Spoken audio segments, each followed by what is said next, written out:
I was little, I really want to grow up to be a basketball player. However, when I finally play, I realized that playing the basketball is not as easy as it looked.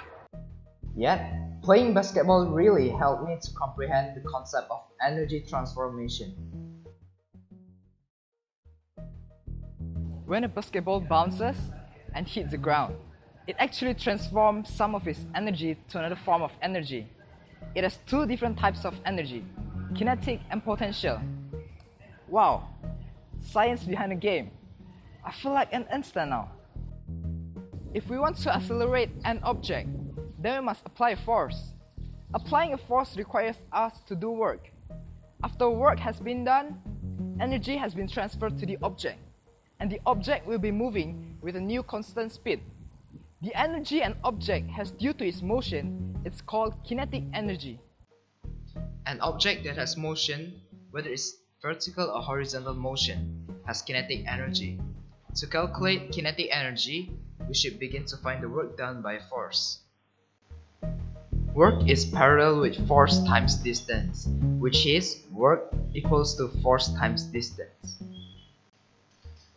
Recalling Newton's second law, which states that acceleration of an object depends upon two variables, the force acting upon the object and the mass of the object.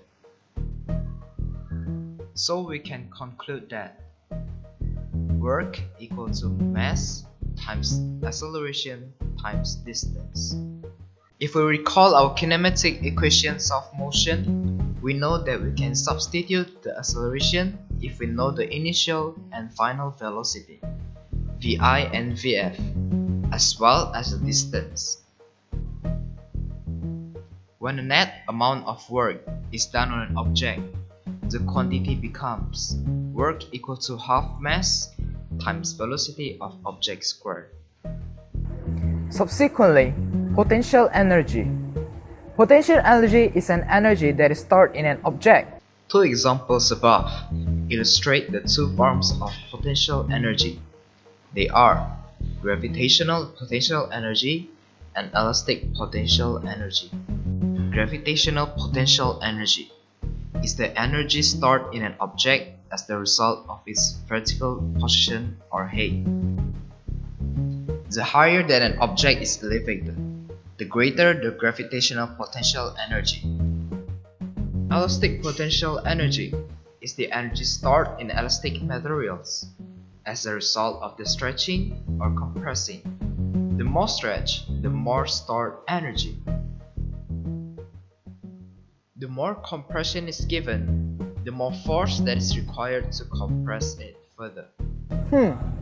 Another question is when I bounce the ball without adding another force. Why does the ball always bounce back up almost the height it was dropped from?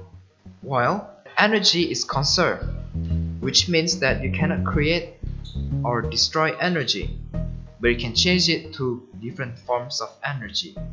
Another interesting thing is happen when the ball hits the floor. Remember that the ball bounced back up to the height lower than it started? It is because after one bounce, it has less potential energy than it was started from. Because energy is conserved, some of that energy must have becomes thermal and sound energy. Now we know that energy is conserved. It can change to different form of energy, and it can be traded between objects. And have you ever wondered how do we get energy to run lights and all the appliances at home? The whole basketball playing process itself is a mechanical energy process. Mechanical energy is the sum of potential energy and kinetic energy in a system. You see me do me dirt. That's something about that work. When you walk a line. I'm in the cafe, my drive me a dessert. No time to have you learn.